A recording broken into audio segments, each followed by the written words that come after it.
अस्सलामुअलैकुम। मोहम्मद रज़ा सिद्दीक अपने programme maths views के साथ हाज़िर खिदमत है। अप्रैल ख़त्म होने को है, जो मैंने आपको कहा था कि अगला हफ़्ता ज़रा आम हो सकता है। कुछ चीज़ें ऐसी हैं जो कुछ हालात और वाक़यात को बड़ी वजाहत के साथ बताएंगी। कुछ अच्छी खबरें हैं, कुछ बुरी खबरें हैं। 190 मिलियन पाउंड केस में जो अहम पेशरफ्त हुई है, क्या उसकी समाअत 30 अप्रैल को हो सकेगी? तो क्या पॉसिबिलिटीज़ हैं, ठीक है ना जी। और ट्रायल यकजा करने की दरख्वास्त फवाद चौधरी की थी, ये 9 मई के हवाले से यकजा करने की दरख्वास्त जो है ना वो मुस्तरद होगी। और जेल ट्रायल क्यों नहीं हो रहे हैं, उस पर बड़ी ज़बरदस्त बात आपके सामने रखनी है। इस्लामाबाद हाई कोर्ट मुलाकातों का ये एडवांटेज हुआ कि चीफ जस्टिस साहब से सब लोगों का अदालतों पे थोड़ा सा ये प्रेशर आना बड़ा ज़रूरी है। समाअत मुकर्रर होगी, वरना ये समाअत मुकर्रर नहीं होनी थी। और 17 जनवरी को ये दायर की थी और 30 अप्रैल के लिए समाअत मुलतवी मुकर्रर कर दी गई है। उस दिन अपील एडमिट होके नोटिस होना होता है। सस्पेंशन पे लहदा बात करनी, मैं वक्त से पहले इसलिए बता रहा हूँ कि मैं आपको भूल भुलैयों में नहीं डालना चाहता कि प्रोग्राम के आखिर में जाकर आपको बताऊँ। मैं पहले शुरू में बताता हूँ कि सस्पेंशन अपील तो शायद ना सुने, ये कहें अपनी टर्न पे बारी आएगी। पहले जिनकी अपीलों की बारी है, उसके बाद दूसरी अपीलों की बारी आनी है। उस पर तो शायद ये कह दिया जाए कि जनाब 26वीं आईनी तरमीम के बाद हम ये कर ही नहीं सकते कि 26वीं आईनी तरमीम का मकसद सिर्फ इमरान खान, अदालतों को कंट्रोल करना सिर्फ इमरान खान, बाकी चीज़ों को कंट्रोल करना सिर्फ इमरान खान। ये निज़ाम ये बताएगा। इलेक्शन कमीशन को फ़ायदा देना, नहीं, इलेक्शन कमीशन आज भी वही बैठा हुआ है। नया इलेक्शन कमीशन के लिए कुछ नहीं किया। आइन की मंशा ये बड़े वाज़ेह है, लेकिन वजह क्या है कि वो जान के ऐसी रख दी कि जब तक मर्जी है इसको रख दें। आप भैया आप ऐसे ही कह दें कि टेन्योर बढ़ा देना है, लेकिन नहीं, चलें कायम का नया बेंच बना है, या अब अमीन मिन्हाज साहब नहीं है और जस्टिस सरफराज डोगर साहब के साथ जस्टिस आसफ खान साहब समाअत करेंगे। और 27 जनवरी को ये अपीलें आपको पता दायर हुई थी। इब्तदाई समाअत के तो मुकर्रर ना हो सकी। अमूमी तौर पर तो आपको पहले बताया होता ही है कि अपीलें जो हैं वो समाअत के लिए आ जाती हैं, नोटिस हो जाता है, उसकी बारी जो है ना, टर्न, वो बाद में आती है। और जब ये कहा जाए सज़ा सस्पेंड करनी या ज़मानत के कॉन्टेक्स्ट में आ जाए तो उस पर डेटें हो जाती हैं। 17 अप्रैल को दरख्वास्त समाअत के लिए मंजूर करते हुए 30 अप्रैल की तारीख तय की गई थी। 6 सितंबर 2024 को जस्टिस काजी फायद ईसा की सरबराही में सुप्रीम कोर्ट ने अपना के बेंच ने नैब तरमीम बहाल की।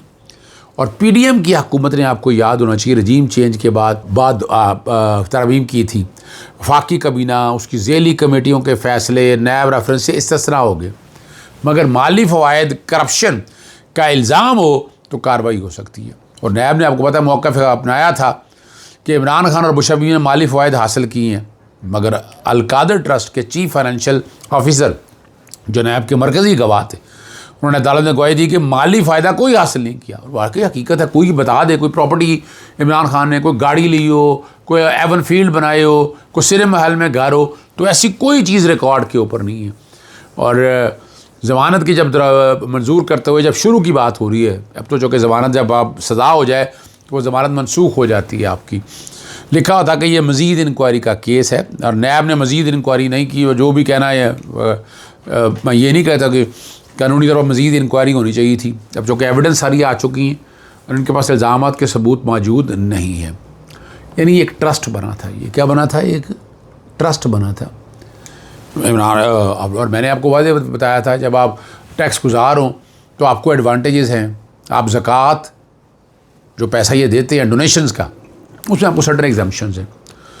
मलिक रियाज ने कोई बहुत बड़ा फ़ायदा नहीं किया। उन्होंने अपने टैक्स में एग्जम्पशंस ली इस बात की, और ये पैसा ऑफिशियली ऑन रिकॉर्ड, ज़मीन भी ऑन रिकॉर्ड की, पैसा भी ऑन रिकॉर्ड सारा ट्रांसफ़र किया।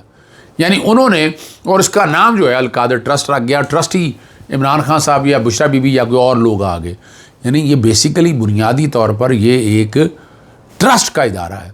और अब कोई डाउट रहे कोई नहीं गया इसके, हर चीज़ अब रिकॉर्ड के ऊपर आ चुकी हुई है, अब तो कोई डाउट है ही भी नहीं है, क्योंकि करप्शन का प्रैक्टिस का केस है ही है नहीं। अब जो कि वजह ये है, नैब हुकूमती तहवील में है, हुकूमत जो चाहेगी वही होगा।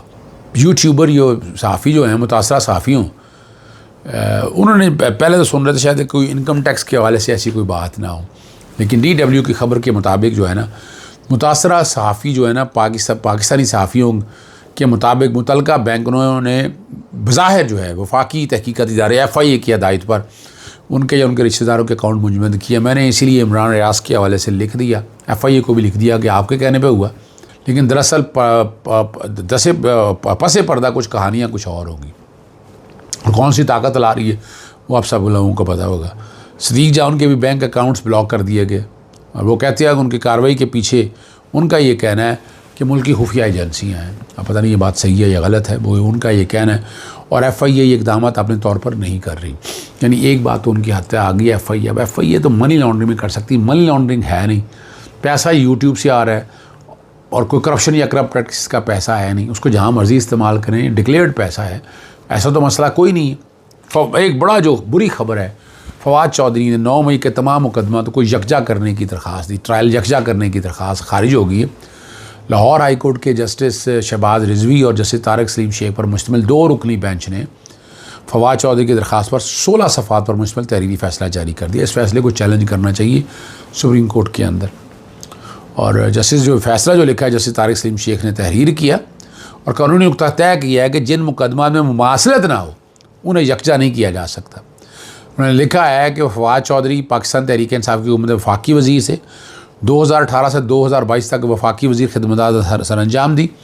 अप्रैल 2022 में अदम एतमाद के ज़रिए हटा दिया गया और वज़ीर के ओहदे से हटने के बाद पाकिस्तान तहरीक इंसाफ ने मुज़ाहमत शुरू की, जिसने मुल्क को गहरे बहरान में मुब्तला कर दिया। और फैसले में कहा गया कि 9 मई को इमरान खान की गिरफ़्तारी के बाद PTI कारकुनान ने मुल्क भर में एहतजाज किया। एहतजाज के नतीजे में लाहौर, कराची, मुल्तान, फैसलाबाद समेत कई शहरों में आर्मी तनसीबात को टारगेट कर तशद्दुद के नतीजे में पुलिस ने मुतअद्दिद मुकदमा दर्ज किए। फैसले में लिखा गया कि 9 मई के बाद ये सिर्फ लाहौर में 11 मुकदमा दर्ज हुए और दरख्वास्त मुदात के मुताबिक उसको सोशल मीडिया पर पैगामात जारी होने पर मुकदमात में नामजद किया है। यानी मैं तो आज भी समझता हूँ कि ये सारे एक ही जगह हो सकते हैं, मुख्तलिफ शहरों की बजाय नौइयत एक है, यानी उसकी इस हद तक मुख्तलिफ है कि नुकसानात क्या हों, लेकिन बुनियादी तौर पर जो मंजरिया है, जो वजह इनाद कह दें आप या कोई रीज़निंग है, वो फौजदारी कानून में वो एक ही है, वो 9 मई के कॉन्टेक्स्ट में हवाले से। पाकिस्तानी कौम जो है तकसीम है और इनको एक हकीकत है कि सिर्फ इमरान खान ही मुतहद कर सकता है। 25 नए केसेस सरकार की जानिब से बनाए गए। हिंदुस्तान में मोदी सरकार ने पाकिस्तान के खिलाफ ऐलान जंग कर दिया। इंडिया ने सिंध नास माहदे को सस्पेंड किया है। नेहरू और अयूब खान के दौरान माहदा हुआ था। हिंदुस्तान ने हमारे बॉर्डर के साथ अपने अड्डे बना रखे हैं। 8 जुलाई 2024 को जो ब्रीफिंग हुई उसके नतीजे में उसके तहत पानी बेचा गया, 500 रुपये का पेट्रोल स्मगल किया यहाँ तो एक बात तो बड़ी वाज़ी है कि कौम क्या है, बदकिस्मती से तकसीम है और इस सारी को इमरान खान सब इकट्ठा कर सकते हैं। यानी अब छोड़ दें, जो जुल्म होना था, जो ज़्यादतियाँ हैं वो सारी कर दी हैं, वो अपनी जगह पर है। इमरान खान क्या फ़ैसला करते हैं, ये फ़ैसला उन्होंने करना है, लेकिन इस कौम को अगर आगे लेके जाना है तो आपको फ़ैसला करना पड़ेगा कि इन चीज़ों को कैसे आगे लेकर चलना है। ये बहुत ज़रूरी है बात समझने के लिए। 9 मई मुकदमा का अडियाला जेल ट्रायल जो है ना फिर मनसूख हो गया। अदालत ने फ़र्द जुर्म की तारीख मुकर्रर कर दी। जज अमजद शाह के रूबरू साने 9 मई के मुकदमा की समाअत हुई। अपोजिशन लीडर उमर अयूब, शेख रशीद, सरकारी प्रोसिक्यूटर और वकला सफाई अदालत में पहुँचे और नकूल तकसीम कर दी गई। अदालत ने 9 मई के 3 मुकदमा में 3 मई को फ़र्द जुर्म आयद करने की तारीख मुकर्रर कर दी है और बाकी 10 मुकदमात के चलान भी आइंदा तारीख पर पेश करने का हुक्म दे दिया। यानी 10 और 9 19 मुकदमा। 13 मुकदमात की समाअत 3 मई तक मुलतवी की। दौरान समाअत इमरान खान और शाह महमूद कुरैशी के अदालती रोबकार पर हाज़िरी लगाई गई, जबकि दीगर मुलज़मान की हाज़िरी माफ़ी की आने वाली तमाम दरख्वास्तें भी मंजूर कर ली। अब ये 9 मई का ट्रायल जो चल रहा है, ये लग रहा है ये अब चलेगा और अब ये तेज़ी से चलेगा। सुप्रीम कोर्ट का फ़ैसला मेरे हाल पहुँच गया उन तक, जिसमें 4 महीनों के अंदर ट्रायल कंक्लूड करने की बात है। प्रैक्टिकली पॉसिबल है या नहीं वो एक अलग बात है, लेकिन पॉसिबल है नहीं। और रमा माली साल के पहले 9 मई में बिजली की तकसीमकार कंपनियों ने 173 अरब का नुकसान किया।